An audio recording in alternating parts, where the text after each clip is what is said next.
আমি অনেক আগেই নিজেকে দুনিয়ার হাতে তুলে দিয়েছি। তাই এখন আর নিজের কাছে আমি নিজে নেই। প্রতিদিন একটু একটু করে আমি ভেঙে পড়েছি পরিস্থিতির কাছে, মানুষের কাছে, সময়ের কাছে। সময় বড় নিষ্ঠুর এক শিক্ষক, যে একদিন নিচের দিকে তাকিয়ে কথা বলতো, আজ সে চোখে চোখ রেখে কথা বলে। কারণ তার পাশে এখন ক্ষমতার ছায়া। লোকেরা বলে, যার হাতে সম্পদ তার নাকি শিক্ষারও দরকার হয় না। সে চাইলে ভালোবাসাও কিনতে পারে, চাইলে ভয়ও। চাইলে কাউকে ব্যঙ্গও ফেলতে পারে, আবার কাউকে বুকের ভিতরে লুকিয়েও রাখতে পারে।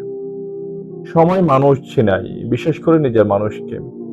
যাদের কাছে তুমি হৃদয় খুলে বসো, তারা অনেক সময় তোমার কথার মানে বোঝে না।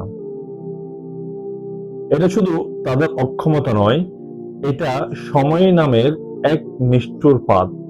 কারণ যখন সময় ফুরিয়ে যায়, তখন সবাই তোমার না বলা কথাগুলো নিয়ে দীর্ঘশ্বাস ফেলে। আর যখন সময় ছিল, তখন তারাই সে কথাগুলোকে তুচ্ছ করে হেসে উড়িয়ে দেয়। সময় বদলাবে, মানুষ বদলাবে, শরীরের রঙও বদলাবে। মাংসপেশির সঙ্গে হাড়ের বন্ধনও একদিন দিলে হবে। যে শরীরকে আজ ভালোবাসো, সময় তাকেও ভেঙে দিবে। তাই যারা যারা অন্যের না বোঝার ব্যথায় কাঁদে, কিন্তু এই সত্য মেনে নিতে পারে না, তারা নিজেরাই প্রতারণায় বাঁচে।